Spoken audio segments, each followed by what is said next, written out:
இன்றைக்கி நம்ம வீடியோவில் ரொம்ப ஹெல்த்தியான அரைக்கீரை வச்சு ரொம்ப சிம்பிளாக ஒரு கடையல் எப்படி செய்கிறதுன்னு பார்க்கலாம்.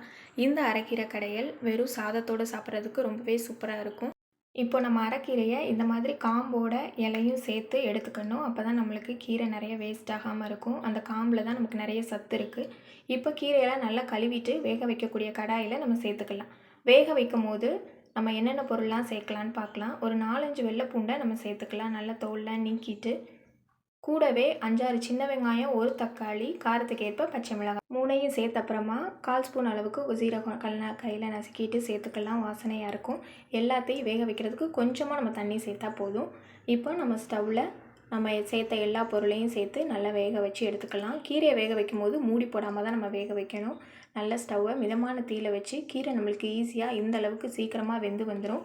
நம்ம சேர்த்த தக்காளி, வெங்காயம், பச்சை மிளகாய் எல்லாமே நல்லா வெந்திருக்கும். இப்போ இது எல்லாத்தையும் மிக்ஸி ஜாருக்கு மாற்றினதுக்கப்புறமா நல்ல கீரையெல்லாம் நல்லா ஆறுனதுக்கப்புறமா இதில் தேவையான அளவு உப்பு சேர்த்துட்டு நம்ம தண்ணி எதுவுமே சேர்க்க வேண்டாம்.